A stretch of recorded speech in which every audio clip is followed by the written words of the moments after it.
채널 존버한 것 같은데 늘 하던 뽕빠물이나 하죠. 허런 최강자의 아르카가 없는 게 말이 되냐? 아르카 능력 이해 못해서 업로드 못하고 있는 개패며 개쭈르유르 크크.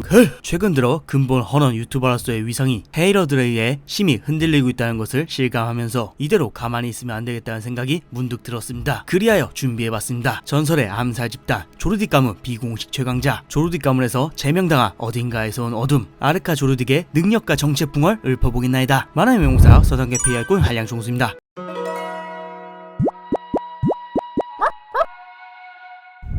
그건 인간이 아니다. 가족이라고 생각해서도 안 된다. 그건 다른 어딘가에서 온 어둠이다. 고육문 진화의 후유증으로 목숨이 위태로워진 곤을 구하기 위해 가족들의 만류에도 불구하고 키라는 조르디카의 저택 내부 깊은 곳에 견고한 수교의 문으로 유폐된 방을 찾아갑니다. 그렇게 찾아간 방 안에서는 허리까지 오는 고혹스러운 검은 머리, 창백한 흰 피부를 더욱 돋보이게 하는 벽안, 4가지 희노애락 표정 장식의 머리띠와 함께 일본 무녀 복장을 한 11세의 여동생 아르카가 키르아를 반갑게 맞아주죠. 그렇게 키르는 오랜만에 만난 여동생과 잠깐 놀아준 뒤 본래 목적인 곤과 아르카를 구하기 위해 아르카를 감금된 방에서 데리고 나가려 하지만 감시 카메라로 보고 있던 실버에 의해 제지당하죠. 그러자 키르아는 곧장 나니카에게 부탁합니다. 30분 내에 산을 빠져나가지 못하며 엄마를 죽일 것, 만일 30분 내에 둘이 산을 내려가며 뺨에 뽀뽀해 줄 것. 자신들은 미처 알지 못했던 소원이 하나일 때 선택을 강요할 수 있다는 규칙을 활용한 키르아의 화려한 나니카 용병술에 실버는 결국 고나오처럼 덜덜 떨며 문을 열어줍니다. 그렇게 조르딕 가문의 저택을 나올 수 있게 됐지만 키르아에게는 기밀물 유출 및 부모에 대한 반항적 태도로 인해 외출 경계 레벨 4가 부여되면서 자연스레 실버 직속 집사 치보네를 비롯한 총 4명의 집사들의 감시를 받으며 곤이 있는 국립병원으로 향합니다. 그리고 동시에 키르아와 아르카를 노린 놈들이 모여들죠. 키르아를 통해 아르카 사용법을 알고 싶은 실버의 명에 따라 감시차 붙어있는 집사들, 사랑하는 가족을 지키기 위해 아르카를 죽이고자 짱찐 히소카와 함께 포위망을 좁혀오는 장남 이르미까지, 그렇게 쫓고 쫓기는 묘한 추격전이 시작됩니다. 우리의 영특한 키르아는 우선 이르미에게 세뇌다가 무지성 반응 인간들은 레오레와 모라오의 도움을 받아 처리. 가장 재미난 결과를 원하는 히소카는 충신 고트가 전담해주면서 나름 큰 피해 없이 재치있게 모두를 따돌리며 목적지에 거의 다다른 순간 가장 만나고 싶지 않았던 이르미가 그 모습을 드러냅니다. 사실 치보네의 모노클을 가늠하여 키르아의 동선을 정확하게 파악할 수 있었던 사실을 뒤늦게 깨달은 치보네는 스스로 키르아의 발목을 붙잡은 대가를 치르고자 아르카의 조르기를 모두 들어주고 나니카를 불러냅니다. 나니카의 손을 통해 이르미를 제거하는 의미로 말이죠. 이렇게 눈앞에서 자신을 죽이려는 작당 모의에도 불구하고 가족밖에 모르는 우리 바보 이르미는 아르카는 가족이 아니므로 자신을 죽여도 가문의 규율도 배반한 것이 아니며, 또한 사랑하는 동생 키르에 의해 죽는다면 형을 죽인 죄책감을 가지고 괴로워하는 키르의 마음속에 영원히 살 수 있게 된다며 오히려 조화를 속으로 외치죠. 하지만 정작 키르아가 나니카의 소원으로 제물로 바쳐진 치보네의 손을 치료해주면서 다음에 또 나니카를 그것이라 칭한다면 그땐 형으로 취급하지 않겠다 라고 말하자 아르카는 나니카 능력 반연에 자신이 모르는 또 다른 규칙이 숨겨져 있다는 생각에 일단은 물러나죠. 그렇게 최종 보스를 물리친 키르아는 나니카에게 부탁해 그 사건을 죽어가는 곤을 치료하는데 성공. 동시에 나니카가 곤을 치료할 때 도시에 울려 펴진 압도적인 나니카의 힘을 느낀 이르미는 불바한 상태로 다시 키르에게 찾아와 나니카를 가장 잘 쓸 사람은 자신이라며 어필하지만 키르아는 망설임 없이 나니카의 힘으로 곧장 이르미를 집으로 날려버립니다. 이후 둘만 남게 된 키르아는 나니카에게 부탁해 앞으로 다시는 나오면 안 된다는 말을 건네고 나니카를 울면서 키르아의 말을 따르겠다고 답합니다. 그렇게 나니카가 들어가고 잠들어있던 아르카가 깨어나서 나니카를 울린 것에 대해 혼을 내며 자신을 지켜줄 거며 나니카도 똑같이 지켜주라고 하자 키르아는 못나 오빠여서 미안하다고 사과하며 동생인 아르카와 나니카 두 인격 모두 조르디카에 꼭두각시로 살지 않게 평생 지켜줄 것이라 약속하는 것을 끝으로 둘의 아름다운 에피소드는 끝이 납니다.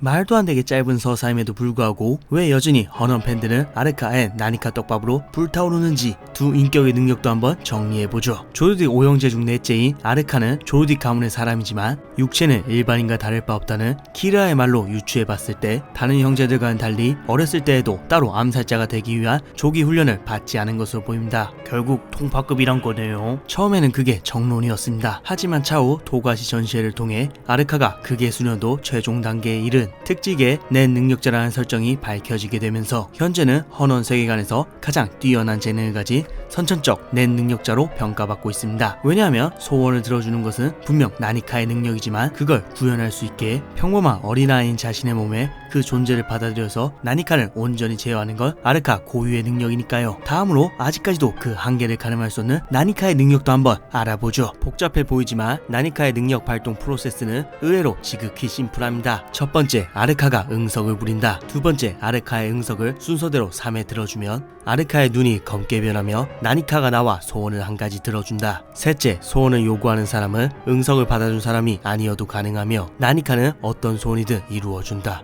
어떤 방식으로든. 하지만 이런 말도 안 되는 힘을 사용하는 것에는 다음과 같은 복잡한 조건과 예측하기 힘든 위험, 능력 사용의 대가인 일명 저주의 반동이 존재합니다. 첫째, 떼쓰기를 언제 누구에게 얼마나 할지 예측할 수 없다. 아르카의 떼쓰기 응석은 키르아조차 가늠할 수 없습니다. 둘째, 부탁하는 소원의 크기에 따라 떼쓰기의 수위가 높아진다. 억만장자로 만들어달라는 소원을 부탁했을 때 그 어려움과 현실성을 반영하여 아르카는 실제로 간, 척추, 뇌까지 요구하기도 했죠. 셋째, 떼쓰기를 4번 연속 거절 시 거절한 사람이 그와 관계된 사람이 죽는다. 비단 간이나 척추 같은 불가능한 수준의 응석이 아니라 설령 비교적 가벼운 수준의 떼쓰기라 할지라도 만일 아르카의 떼쓰기를 연속으로 거절하게 된다면 거절한 사람 그리고 거절한 사람이 가장 사랑하는 사람 최소 2명은 목숨을 잃게 됩니다. 더하여 만일 인원이 더 있다면 긴 시간을 함께한 사람 수준으로 죽으며 죽음의 모습은 굉장히 그로테스크하고 잔혹하며 죽음의 인원수 역시 소원 수준에 따라 저주의 반동으로 최대 67명이 사망한 사례도 있습니다. 이와 같이 제어할 수도 예측할 수도 없는 저주받은 힘이기에 조르디카는 아르카의 능력을 단련시키거나 활용할 수 없었던 것이죠. 하지만 능력 발동 시 분명한 제약과 몇 가지 조건 역시 존재합니다. 첫째, 부탁의 경우 파괴 행위에는 별다른 제약이 없다. 하지만 복구와 회복 같은 경우 접촉을 필요로 합니다. 둘째, 이름을 모르는 상대에게는 응석을 부릴 수 없다. 셋째, 응석 거부로 희생자 발생 후에 다음 요구 수준은 최저 레벨이다. 안아주기, 웃어주기 등 어린아이 같은 부탁만 종종 합니다. 넷째, 같은 사람이 연속해서 아르카에게 소원을 빌 수 없다. 이처럼 절대적인 힘을 가진 나니카라 할지라도 헌터헌터 세계관을 관통하는 불변의 진리, 스스로에게 건 제약의 방식과 조건에 비례하여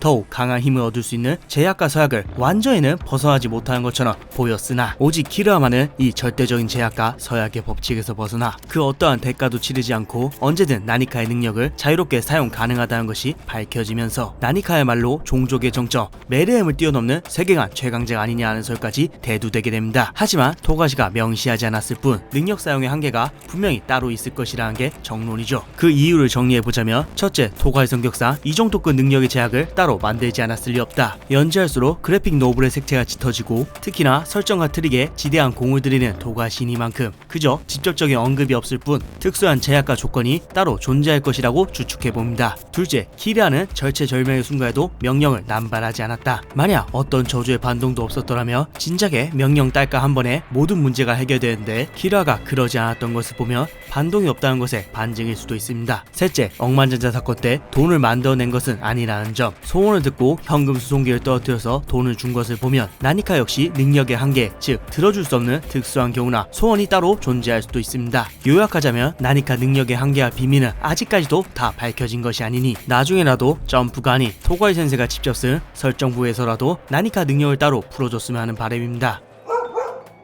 이대로 끝나면 키르아에게 큰 호통을 드릴지 모르니 아르카를 바라보는 각 가족들의 호감도도 한번 정리해보죠. 먼저 조부 제노 조르디, 아들 실버와 마찬가지로 아르카에 대한 유용성을 알기에 어떻게든 저것의 사용법을 터득하여 이용하고 싶은 마음 외에 따로 가족으로서의 정은 가지고 있지 않습니다. 다음으로 부친 실버 조르디, 아버지 제노와 마찬가지로 저것에 대한 사용법이 탐나서 죽이지 않고 있었던 것일 뿐 조르디에게 당주로서 아르카를 가족으로조차 인정하고 있지 않습니다. 다음으로 모친 기쿄 조르디, 남편이랑 달리 자신의 자식인 아르카에게 애정을 갖고 있습니다. 가족에 의해 유폐당한 것도 언제든 처분당할 수 있다는 것도 이런 상황을 알기에 어떻게든 아르카가 살아있기라도 하는 마음을 가지고 있죠. 마지막에 키르아에 대한 경계령을 해제하라는 그 목소리는 분명 어머니였으니까요. 큰오빠 이름이 조르디, 아르카의 위험성을 알기에 혹시 모를 위험을 방지하고자 아르카를 처분하고 싶지만 동시에 이용하고 싶어하죠. 현재는 키를 세뇌시키며 아르카까지 넘어온다는 것을 알기에 신나있는 상태입니다. 둘째 오빠 미르키 조르디, 형 이르키와 같은 마음을 가지고 있습니다. 미르키는 여전히 똑똑한 멍청이인지라 아르카를 컴퓨터 잡학인 정도로 생각하죠. 막내 오빠 키르아 조르디, 아르카, 나니카 모두 소중한 동생으로 생각하고 진심으로 사랑하기에 가족들에게 부당한 명령을 강요당하며 감금당한 채 살아가기보다는 자유롭게 행복하게 살 수 있기를 진심으로 위해주죠. 키르아는 아르카의 오빠니까요. 마지막 동생 카르토 조르디. 아르카의 단 하나뿐인 동생 카르토. 사랑하는 키르아가 아르카만 편애하기에 질투라는 감정을 갖고 있는 것으로 묘사됩니다. 생선님, 카르토는 그런 남자인가요? 여자인가요? 어휴, 카르토 성별은 당연히 이전 조르디 가문 풍에서 말했으니 라끈하게 스킵. 조르디 가문 비공식 최강자 아르카 Q&A를 끝으로 이번 풍을 또 깔끔하게 정리해보죠. 조르디카를 멸살할 수도 있는 아르카를 살려두는 이유가 뭔가요? 공식적으로 아르카는 가족이 아닙니다. 당주 실버의의 인간이 아닌 장난감 가득한 방에 유폐돼 기밀물로 분류됩니다. 조르디카에서 이런 식으로나마 가지고 있던 건 어떻게든 아르카의 원대한 힘을 자신들의 사업에 이용해 먹고 싶었기 때문이죠. 실제로 주기적으로 힘의 이용 방법, 리스크를 알기 위해 관광객이나 집사들을 통해 실험을 자행한 전적도 있습니다. 하지만 실험 역시 리스크가 너무 커져서 제거할까 고민도 했지만 능력이 또 너무 좋아서 막상 죽이기에는 아까운 그런 딜레마가 있었기에 죽이지 않았던 것뿐입니다. 그래서 나니카의 정체는 뭔가요? 아르카의 또 다른 인격, 암흑대륙에서 온 어둠, 무언가, 나니카. 나니카의 정체는 바로 암흑대륙에서 온 5대 재앙 중 하나인 욕망, 공의존, 안개생물, 아이입니다. 여기서 공의존이나 인간관계에서 일어나는 하나의 중독증으로 상대에게 필요한 사람이 됨으로써 자신의 존재 의미를 발견하고 보람을 느끼는 관계 중독 상태를 의미하는데요. 그동안 나니카가 왜 키르아에게 그렇게 사랑을 갈구했는지, 왜 키르아만은 나니카의 규칙을 벗어날 수 있었는지, 나니카의 정체가 밝혀지면서 그 이유가 정확하게 규명되었다고 할 수 있죠. 그리고 동시에 그동안 왜 키르아의 대답에 하이가 아니라 아이라고 대답해 왔는지까지 떡밥을 회수하는데 성공합니다. 아무튼 다시 본론으로 들어가면 아직 정확하게 그 전모가 밝혀지진 않았지만 추측해보면 일전에 조르디가의 지그 조르디기 헌터협회 회장 아이작 네테로와 함께 암흑대륙에 갔을 때 어떤 방식으로든 안개생물이 아이와 접촉을 하게 되었고 이때 아이가 조르디가로 넘어온 것이라고 현재까지는 해석되고 있습니다. 그리고 넘어온 아이는 현재 아르카의 인격 중 하나인 나니카가 되었고 그 정체는 사실 욕망의 공유전 암흑대륙의 안개생물체 메르엠을 뛰어넘는 등급의 종합평가 A급 위험생물 아이라는 것이죠. 그래서 메르엠 이김? 결론부터 말씀드리면 이론상으로는 종족의 정점 메르엠도 이길 수 있습니다. 과거 나니카의 능력 발현 대가를 보면 그 욕망의 난이도 혹은 욕망의 정도에 따라 저주의 반동이 심해지지만 궤를 벗어난 절대적인 힘이라는 것은 일전에 분명히 입증되었죠. 고로 메르엠이라 할지라도 이토 준지식 연출로 조질 수 있을 겁니다. 물론 말도 안 되는 규모의 희생자가 발생하겠지만요. 그럼 왜 개미 때 메르엠 안 죽였냐? 첫째, 조르디 가문은 굳이 공익을 위해 나니카 리스크를 감수할 이유가 없습니다. 둘째, 고무기 개 있느냐? 연출 안 봐도 괜찮냐고. 재등장할까요? 그때 키르아나 아르카가 활약할지는 모르겠지만 나니카는 반드시 직간접적으로 언급되며 뚜렷한 활약을 할 것이라고 단언합니다. 그 이유는 바로 앞서 설명드린 대로 나니카가 암흑대륙에서 건너온 생물체이며 무엇보다 지금 일단은 암흑대륙행 에피소드가 진행 중이니까요. 고로 암흑대륙 여정 에피소드가 끝나고 본격적으로 암흑대륙 사가가 연재되면 진이 말했던 암흑대륙의 재앙에 대한 떡밥이 풀릴 것이기 때문에 연재되면 개패 눈과도 먹고 살자 좀. 토가시 센세는 성별 논란캐가 취향인 건가요? 전작의 유백서 구라마부터 헌어에서는 크라피카, 조르디 오영재 등 토가시 센세의 작품들에서는 성별이 모호하거나 성적 취향이 야릇한 캐릭터들이 유독 많이 등장하기는 합니다. 이런 캐릭들이 범람하는 이유는 토가시 센세의 성적 취향이 이쪽이기 때문이 아니라 선악의 균형이 일그러지 인간 본연의 지극히 모순적인 모습을 캐릭터에 부여하는 것을 즐기는 작가이기 때문이죠. 그리고 성별 논란캐도 일단 비중은 말도 안 되게 짧았지만 키르아를 향한 아르카의 헌신적인 사랑, 나니카가 보여준 타의 추종을 불허하는 절대적 능력, 암흑대교를 향하는 여정 속에서 밝혀진 나니카의 출신과 정체 등으로 여전히 허런 팬들의 무한한 관심을 받고 있는 유폐된 조르디 가문의 넷째 아르카 조르디에 대해 알아본 오늘의 풍월 여기까지입니다. 이상 서당캐피였습니다.